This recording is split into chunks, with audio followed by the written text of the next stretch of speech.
Hola a todos nuestros amigos de la comunidad de Voy Bien, bienvenidos a todos los que nos están escuchando el día de hoy. Estoy muy contenta de contarles que estoy con Pablo, mi compañero de Voy Bien. Yo soy Yael desde Argentina. ¿Cómo estás, Pablo? Bienvenido. Muy bien. ¿Tú cómo estás? Muy bien, muy contenta porque hoy tenemos un tema que me parece que les puede servir mucho a la comunidad, ¿no? ¿Qué tema tenemos hoy, Pablo? A mí me encanta el tema de hoy, como lo habíamos estado hablando, de que es una duda común que algunas veces vemos en internet o con algunos pacientes, que es, ¿qué significa esto de sentir? ¿Cómo se sienten las emociones? ¿Qué tengo que hacer? Eh, Pensamos que era algo interesante cómo nuestra sociedad tiende a irse más a esta parte racional, ¿no? Y también dejamos de lado hablar un poco más sobre qué realmente significa sentir, cómo se hace eso. Qué deberíamos hacer o cómo podemos hacer para tener más contacto con las emociones o una relación distinta con las emociones. Está buenísimo. Me parece que, tal como decís, es una pregunta que se súper repite a nivel Ujú. humano, me parece, y en el consultorio también un montón, porque hay personas que hasta es como si se hubieran olvidado de cómo era sentir, ¿no? Y como que hubiera que empezar a descontracturar un músculo que quedó ahí un poquito más fijo. Y creo que esto que estabas diciendo también de cómo vincularnos con las emociones, vamos a poder ir hablando hoy a lo largo de este podcast un par de tips, un par de ideas, de reflexiones. Siempre está bueno recordarles que este obviamente no es un espacio de terapia, pero sí es un espacio que esperamos que sea nutritivo, que les pueda aportar y que en la medida que van escuchando, que también los comentarios que vamos haciendo, si les van generando resonancias internas, siempre eso es bienvenido. Así que yo desde mi lado invitarlos a que se dispongan con curiosidad, porque estas también pueden ser instancias lindas de autoconocimiento para los que nos escuchan del otro lado. Eso, perfecto. Y para los que no nos conocen, los que están llegando nuevos a este podcast, mi nombre es Pablo Aparicio, yo soy licenciado en psicología, mención clínica y tengo formación en psicoterapia integrativa fenomenológica y estoy acompañado ahorita de Yael, que somos parte de este equipo de Voy Bien. Nos pueden encontrar en voybien.com, allí pueden buscar, van a conseguir a muchos terapeutas que son colegas de nosotros.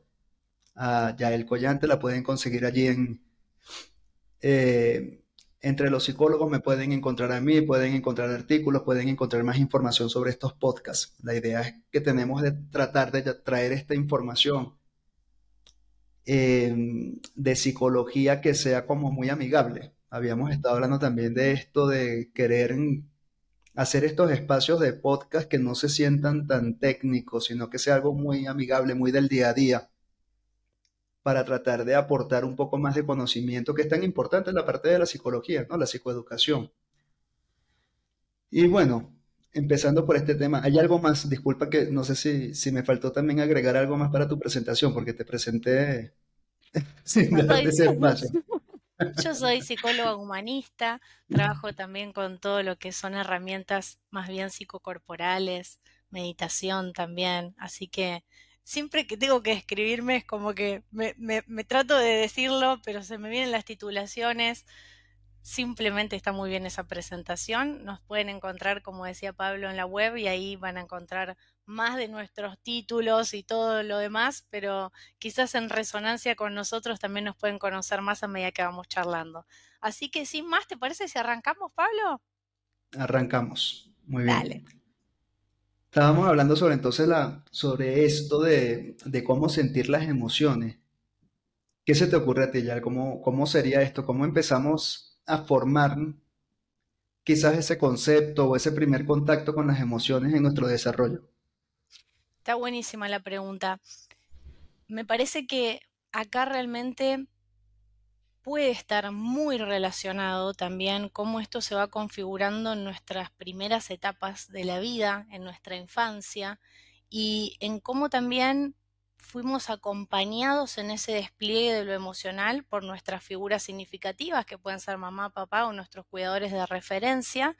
Em, y realmente creo que ahí hay algo de cómo fuimos considerados positivamente en la validación, en la empatía o en ciertas creencias de la gestión emocional, incluso en el observar estos modelos en mamá, papá o estas figuras, que en aquel momento que somos aparte como esponjitas cerebrales, vamos como copiando mucho de ese modelo. Entonces, para lo bueno y para lo malo, mucha de nuestra gestión emocional, mucho de cómo opera hoy nuestra forma de vincularnos con nosotros mismos, qué también nos tratamos, qué tanto sentimos, qué tanto no sentimos, mucho de eso se va cableando en esos primeros años de vida.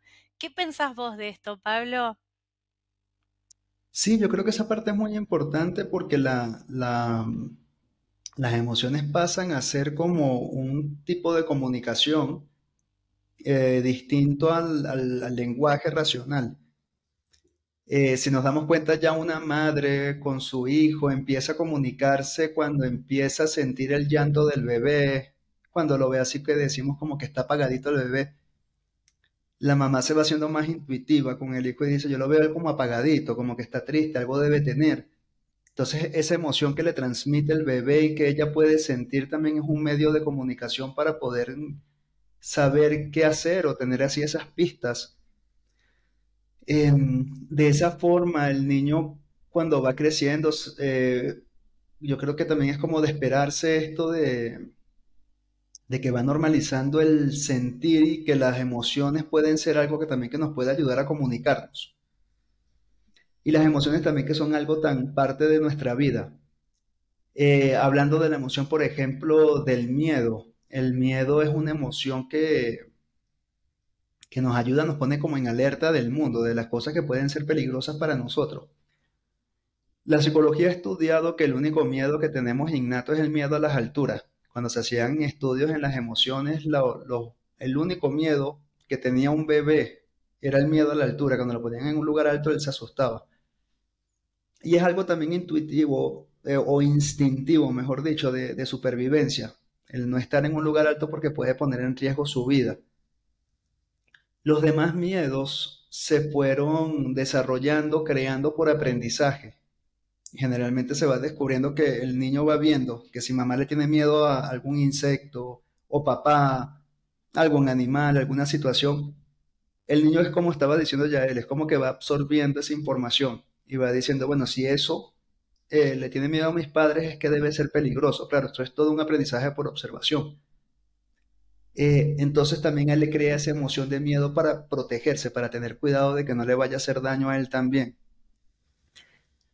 Por allí, yo creo que se va creando también esa interacción con las emociones de alguna manera también, o siguiendo con ese ejemplo, con el miedo.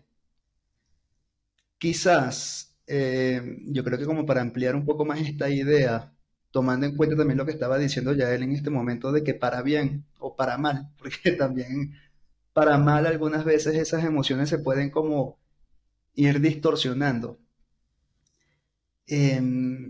Se pueden crear miedos a situaciones o miedos irracionales, miedos que realmente no sean a situaciones que realmente sean tan peligrosos. Que es cuando decimos o crecemos, yo aprendí a ser nervioso o nerviosa, yo siempre he sido una persona nerviosa porque mis padres eran así. Mi mamá cada vez que salía a la calle ya estaba muy preocupada, y agarraba su cartera y sentía que todas las personas le iban a hacer daño.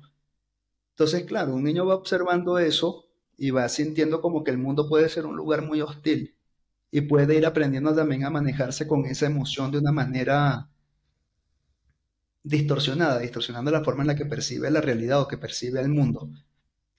Entonces, el conocer las emociones, también en esa parte de aprender a sentirlas, nos ayuda también a tener esas pistas de por qué algunas veces tenemos esas conductas que no, como que nos juegan en contra o que también definen mucho nuestra personalidad.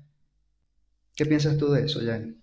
Sí, me encantó cómo empezaste también contando esta función tan valiosa que tienen las emociones desde esas primeras instancias de vida, que son señalizadoras, que son información, que son ese puente que cuando todavía no tenemos lenguaje nos permite la supervivencia, ¿no? Porque los adultos son los que, y especialmente mamá, también lee mucho de estas emociones y en base a eso es como después se va acercando a poder nutrirnos en las necesidades que estén insatisfechas o poder también empezar a habilitarnos todo el abanico de las emociones, ¿no? Mientras ibas contando, también iba pensando que hoy sabemos que aparte también ya desde lo intrauterino se va desarrollando también como la transmisión de la emocionalidad, ¿no? Entonces, me estaba acordando algo personal, ¿no? Pero cuando era chica, antes de que puedan, no sé, como ya transferirme el miedo, ya venía transferido de alguna memoria probablemente ancestral, de acuerdo a lo que fui viendo en mi propia terapia, pero yo le tenía muchísimo miedo al agua, era como que me acercaban a una pileta y ya era un terror absoluto y, y ahí es donde como se van entramando cosas que son también más inconscientes y quizás incluso vienen de antes, ¿no? Después en mi terapia fuimos descubriendo que todo mi clan familiar había tenido, especialmente del lado de una nona que vino de la guerra de Europa, habían tenido sacudones tan fuertes en la migración, en la embarcación de Europa hasta acá, que nos fuimos dando cuenta que casi todas las familiares femeninas de esa rama de mi clan tenían mucho terror al agua y a las tormentas.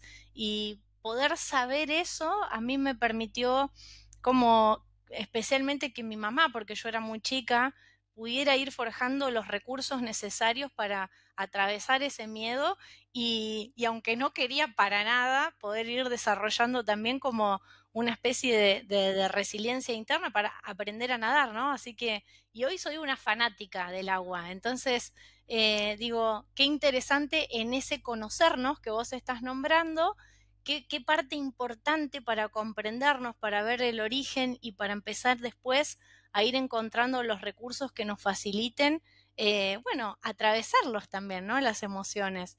No puedo evitar pensar también que qué desafiante, ¿no? Para nosotros los seres humanos, porque con esta pregunta que tiene nuestro título del podcast de hoy, eh, me parece que a veces tenemos como este lugar de poder entender que las emociones son una oportunidad de aprendizaje, pero la verdad es que a veces nuestro cerebro, los tiempos de la sociedad, nos van apremiando y es como que tenemos un chip de querer sacarnos, ¿no? La experiencia sacarnos lo más rapidito posible lo displacentero, la emocionalidad, las sensaciones que son inciertas y creo que cuando podemos volver a la reflexión de que siempre detrás de eso puede haber un aprendizaje que necesita quizás cierta paciencia de nuestra parte, cierta flexibilidad con lo que todavía no es claro, porque a veces la emoción tiene ese matiz, hay que ir atravesando hasta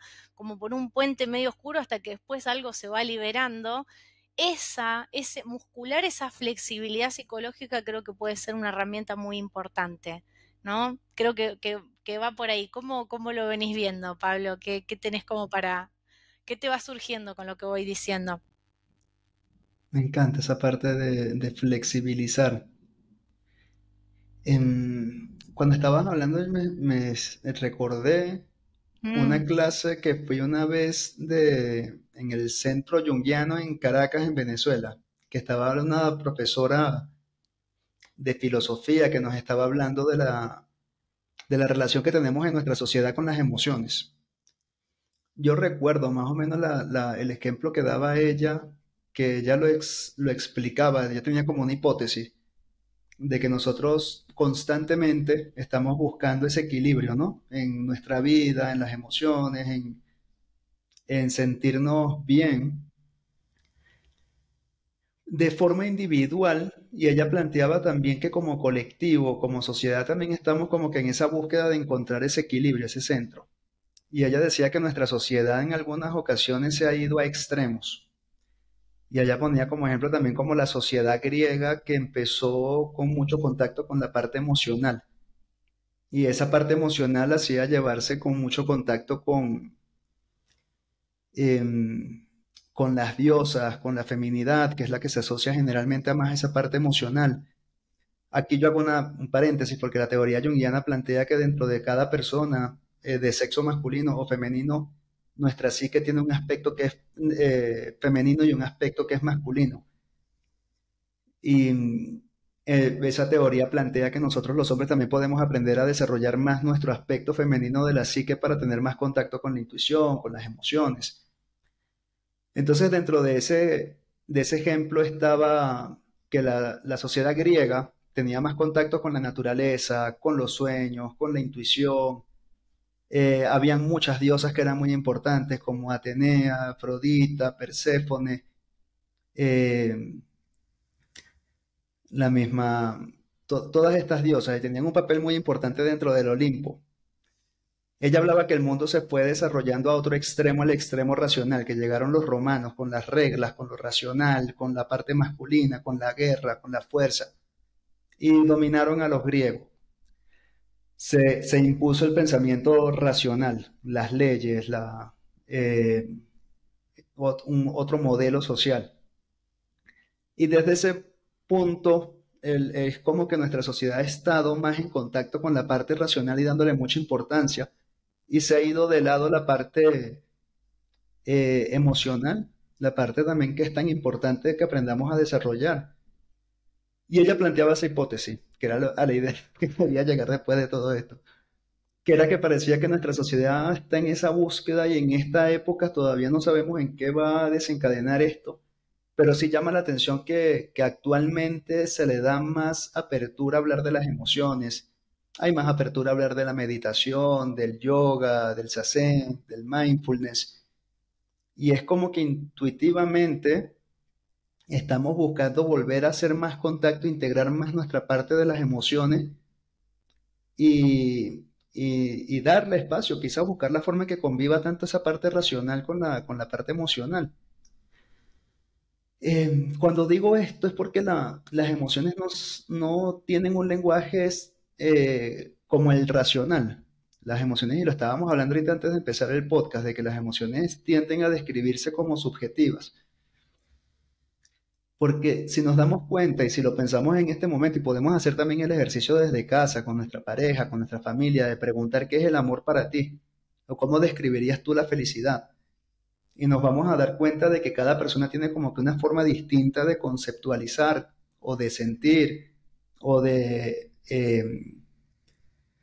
o de ejemplificarla. Y allí es donde empieza a estar esa parte subjetiva y no podemos tampoco medir qué tan feliz estás en un momento, qué tanto amor estás sintiendo, no hay un aparatico para poder medir esas emociones. Yo creo que allí es donde empieza también esa confusión, dando apertura un poco más también al tema principal del podcast, de cómo sentir esas emociones, porque tendemos a tener muy desarrollado ese aspecto racional, de que si me siento mal, voy al médico. Si tengo ansiedad, ¿qué debería hacer? ¿Cómo debería, qué botones toco en mi cuerpo para que se me quite ese malestar de la ansiedad? ¿Qué hago para que se me quite esa tristeza? Porque entonces la tristeza es mala. ¿Cómo hago para no estar enojado? ¿Cómo hago para no estar con ese enojo? Porque entonces el enojo es malo, el enojo me puede hacer violento. Y pasa mucho en terapia, ¿no? Que llegan las personas y es que yo no sé, quiero quitarme esta tristeza y es como que sienten que es algo de lo que se deben curar. Es que yo no me quiero sentir más enojado. Y allí es donde empieza, pero es que hay que sentir, que es el mensaje que transmitimos muchas veces los psicólogos. Esa es una respuesta muy común en nosotros y la siguiente pregunta es, pero ¿cómo se siente? ¿Qué hacemos para sentir? ¿Qué piensas tú de eso? Bueno, estoy escuchándote y voy sonriendo internamente y externamente también, porque yo creo que Jung diría que algo del inconsciente colectivo ya está pasando algo de lo sincrónico, porque vos esto no lo sabés, pero yo estoy leyendo justo un libro de las diosas griegas y las Qué trajiste chévere. y, y bueno, algo se ve que conectó por acá. Y, y sabes que eso me hizo como conectar con algo muy primal de las emociones, de lo que vos estabas diciendo, porque creo que hay también una lectura en nuestra sociedad muy compulsiva por querer esto, ¿no? Que veníamos diciendo, como erradicar la emocionalidad, tratar como de encontrar ese botón interno que ya lo desajuste para seguir. Y la pregunta es para seguir haciendo qué, ¿no? Como, es decir, obvio que todos queremos seguir hacia adelante con nuestra vida, con nuestra rutina y nuestras cosas, pero a veces también esto nos lleva como a preguntas más profundas, que es como si realmente desde nuestra conexión interna y nuestras emociones no tienen un error en sí, sino una valiosa información primaria, fundamental, que nos está queriendo revelar algo. ¿Qué otra cosa más importante tendríamos que hacer, ¿no? Por decirlo de algún modo. Pero por supuesto que vuelvo a lo que estaba diciendo antes. A veces los tiempos también de nuestra forma de organización social, las exigencias de la vida cotidiana, hacen que ni siquiera tengamos ese rato necesario para poder empezar a hacer este proceso interno. Y con respecto a las diosas que trajiste como esta lectura que es más del mito, más de lo inconsciente, sabes que se me venía también algo relacionado a un poco lo que hablábamos antes también de las figuras de cuidado de nuestros padres y yo creo que el mito de las diosas nos invita a poder como introducirnos en un nivel de confianza muy ciega también en nuestro cuerpo, ¿no? De poder volver a las bases, de volver a lo instintivo, no para que lo instintivo nos domine, porque bien sabemos, como vos decías, que quizás obviamente es como este signo infinito, ¿no? Entre una integración entre lo emocional y también poder aprovechar este raciocinio que tenemos como seres humanos.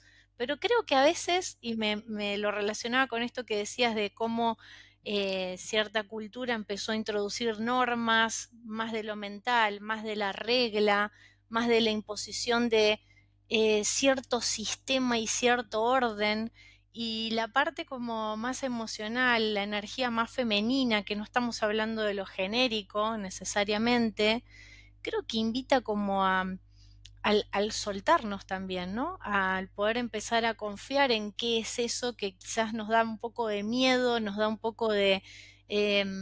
no tenemos tanta claridad de qué es lo que el mundo interno nos viene a revelar, pero creo que también confiando que es temporal ese traspaso, ¡shum!, ¿no? De lo emocional, podemos quizás lanzarnos medio en tobogán y a ver qué tiene para mostrarnos. Y yo sé que vos también trabajas mucho con niño interno, Pablo, entonces rescatar para mí también esa curiosidad de nuestros niños internos para aventurarnos a ver qué es lo que vienen a mostrarnos nuestras emociones, creo que puede ser también una linda llave para tratar de no tener todo el tiempo la respuesta, la solución y aventurarnos a ver cuál es el aprendizaje, porque si no también creo que todo el tiempo nuestra mente busca vivir a través de la certeza, de la certidumbre, de lo que empieza y termina, de lo lineal, y creo que desde lo más femenino,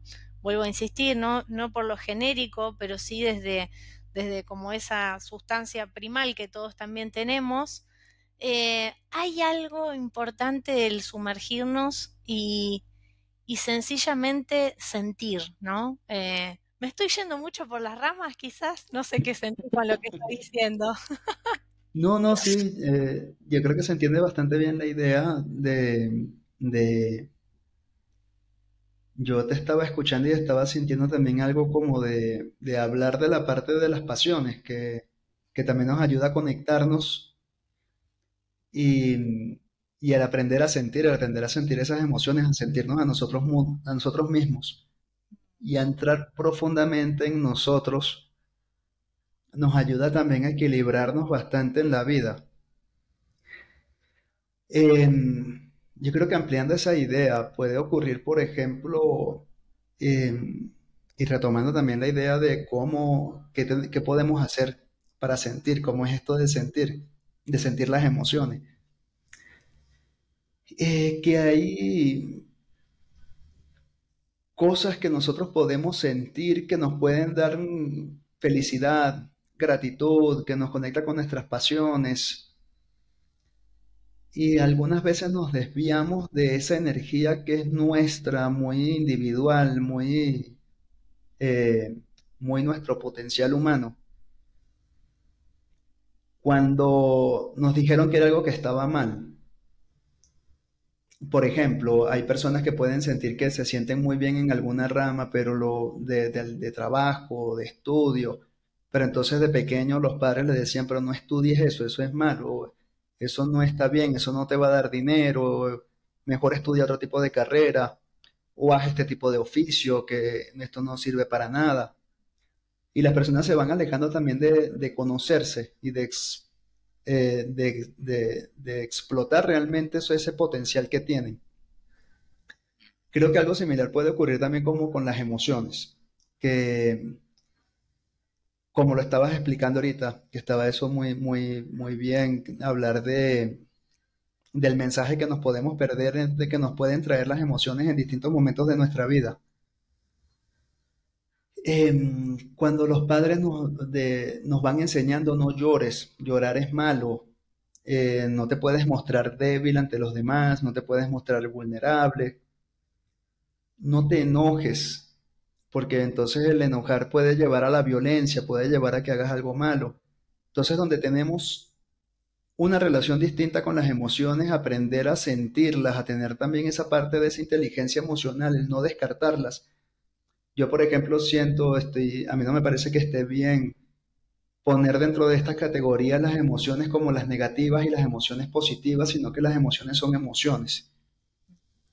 Ujú. Y las emociones todas cumplen esa función dentro de nosotros. Y cuando empieza por ejemplo, el enojo nos puede llevar cuando está bien canalizado a saber que algo no nos gusta, que podemos poner un límite bien claro, hacerle caso también a nuestro cuerpo, un enojo que no se expresa. Lo hemos visto muchas veces en la psicología humanista, que ese enojo que no se expresa puede causar también muchos síntomas psicosomáticos, algunas personas hasta les sube la tensión, cuando estamos muy enojados como que nos ponemos rojos y también eso puede aumentar la tensión porque es un enojo que debería salir y estamos acostumbrados a reprimir esas emociones porque nos dijeron que estuvo mal. ¿Qué pasa con el enojo? ¿Qué pasa? ¿Cómo podemos empezar a sentir, empezar a hacer más contactos con esas emociones de una manera quizás más sana en vez de dejar que todo ese enojo se acumule, que es lo que generalmente pasa, hasta que sentimos que llega como que un detonante, pasó algo en el trabajo, pasó algo con alguien, estamos conduciendo nuestro carro y nos pasó alguien que nos dio rabia, salimos por la ventana a decir cualquier cosa porque estamos tan cargados de enojo que eso sale disparado. ¿Cómo hacer? Yo diría que empezar a tener esa relación distinta con las emociones y empezar por dejar de sacar de esa categoría las emociones como algo malo. Empezar a expresarlo desde el principio. Oye, me pasó esto en el trabajo, oye, me molestó que me dijeras esto. O no estoy de acuerdo con esta sobrecarga que tengo en el trabajo, hablo con el jefe. Eso me enoja, me da rabia. Yo creo que yo tengo otras funciones aquí, tengo derecho a hacer otras cosas. Y es una forma de expresar ese enojo sin convertirlo en violencia y además expresarlo en ese momento para no dejar que se acumule dentro de nosotros.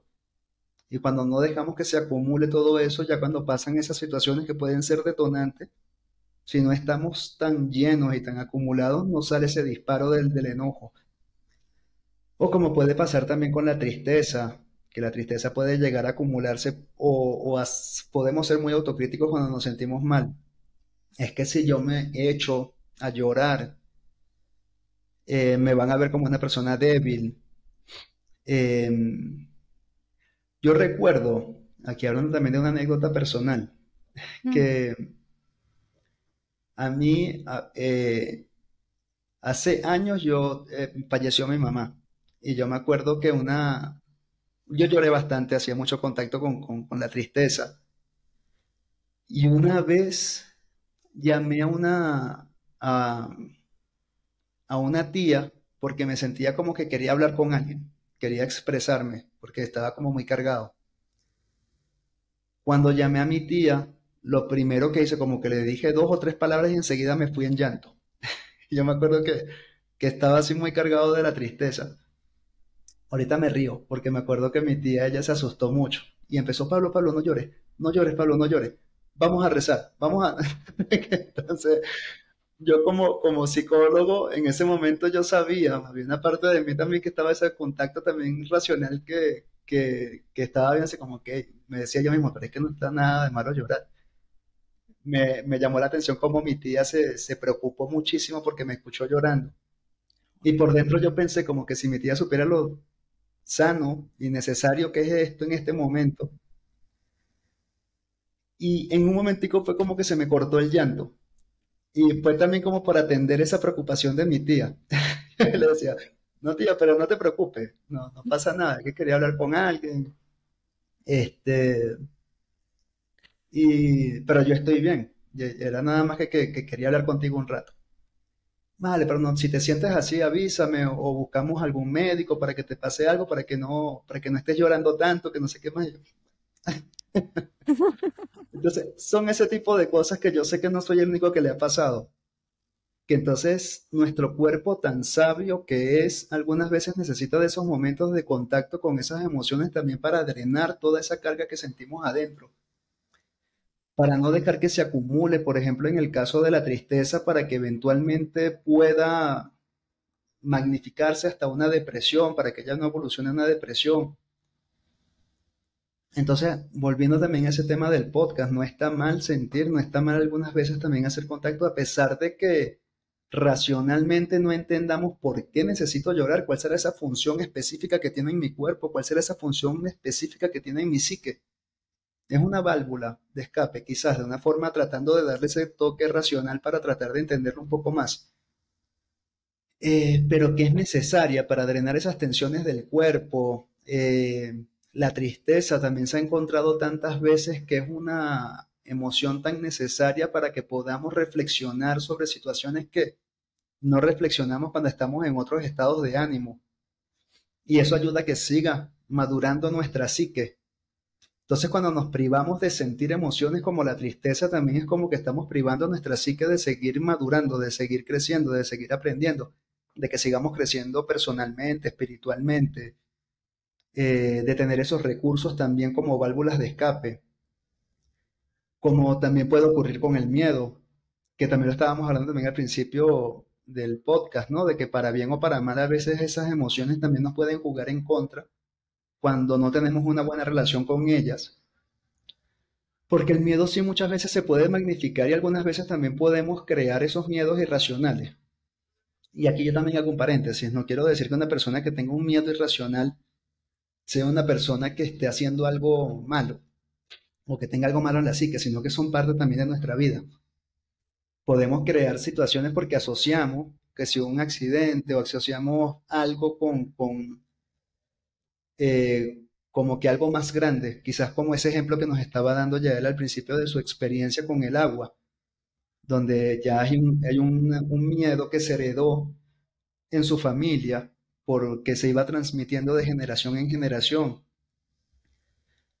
Bueno, Y eso, por ejemplo, como este ejemplo que nos estabas dando, que yo creo que es tan valioso, que tu trabajo individual de terapia, de hacer introspección, te llevó a desglosarlo, a tener una relación distinta con ese miedo y a identificar que ese miedo de alguna manera también está siendo irracional y te privaba también de tener una relación distinta con el agua, de nadar, y te ayudó también a reconciliarte con él. Entonces, el miedo, yo creo que cuando está presente nos puede servir para que tengamos ese diálogo interno. Tengo miedo a alguna situación, realmente este miedo me está llevando a una situación que es realmente peligrosa, realmente amenazante. Si me estoy imaginando un desenlace catastrófico, ¿qué tan probable es que esto ocurra? Si ya yo voy encontrando que mi pensamiento puede estar magnificando la situación, yéndose a un lado muy catastrófico, entonces puedo identificar que ese miedo puede ser irracional. Me puedo permitir también enfrentar ese miedo cuando descubro que el miedo es irracional, como también puede que el miedo realmente me demuestre que sí puede ser un peligro de verdad. Tengo miedo de salir de mi casa hoy, pero ¿por qué será? Ah, es que ayer robaron y es que en estos días me enteré que también estaban robando mucho cerca de mi casa. Entonces, este miedo que estoy sintiendo es porque mi psique y se le prenden esas alarmas en mi cuerpo porque me están cuidando de no exponerme a un riesgo que realmente está ocurriendo. Entonces, a medida que se vaya resolviendo esto, que yo escuche otras noticias, que vea que hay más seguridad en la zona en la que vivo, ese miedo puede cambiar y para qué me voy a exponer si realmente mi psique me está protegiendo en este momento.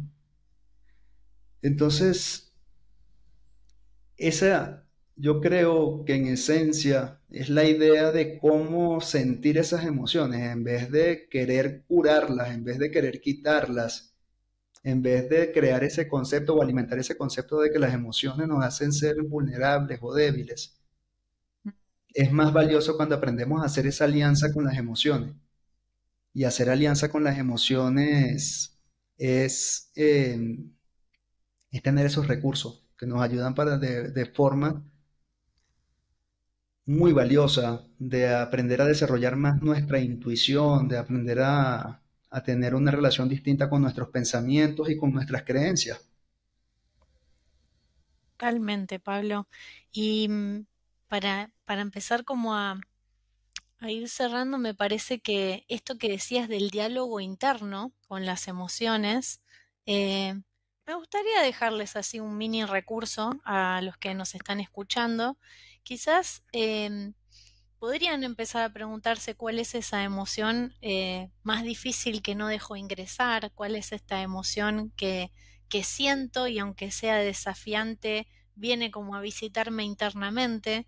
Y algo que yo hago mucho en el día a día es como decirle hola internamente a mi emoción. Cuando hago eso, es como si algo muy sutil ya empezara a cambiar porque dejo de luchar contra lo que sea que esté y empiezo a darle una bienvenida para que entonces ese diálogo pueda empezar a ocurrir y pueda eso empezar a contarme qué es lo valioso que viene a enseñarme, ¿no? Eh, Me encantó todo lo que estuviste contando también de las emociones. Realmente, mientras te iba escuchando, entiendo que a veces puede ser incómodo, pero es bastante intrépida la aventura de conocernos a nosotros mismos Ujú. y creo que esto que ibas contando también del empezar a permitirnos las emociones, y me encantaría resaltarlo para que se lo puedan llevar en el día de hoy con el podcast, dejar de temer en nuestra vulnerabilidad, ¿no? Volver a lo primal, como decíamos antes, creo que al revés de tener que ser algo rotulado, como algo que tenemos que ya resolver, o que tenemos que entender, o que tenemos que curar, creo que puede haber ahí una gran enseñanza y hasta incluso conexiones cada vez más profundas también con nuestra intuición, que como vos decías, puede ser subjetivo, pero también puede empezar a abrirnos canales de empezar a conectar con esas pasiones que vos estuviste nombrando, con esas verdades internas que nos hacen singulares, únicos y que nos hacen ir pudiendo también hacer que nuestro devenir como humanos sea una experiencia enriquecedora. Así que Pablo, te quiero agradecer, disfruté muchísimo este podcast con vos el día de hoy. Les vuelvo a recordar a los que nos están escuchando que tanto Pablo como a mí nos pueden encontrar en la web de Voy Bien. Ahí, como dijo Pablo al principio, hay un montón de otros profesionales también, un montón de miradas, de recursos que pueden ir eligiendo en base a sus necesidades y lo que estén queriendo para sus procesos personales. Será un gusto conocerlos en sesión para los que quieran también aventurarse a conocerse más en profundidad y saber más herramientas psicoeducativas. Y bueno, Pablo, te despido, te agradezco un montón y te doy la palabra para que vos también puedas hacer tu cierre el día de hoy. También te agradezco mucho a ti, Yael, por darte este espacio para compartir conmigo, para también pudiésemos compartir sobre este tema. Y a las personas que nos están escuchando, ya creo que no tengo mucho más que agregar. Ya ese cierre que hiciste estuvo muy bien.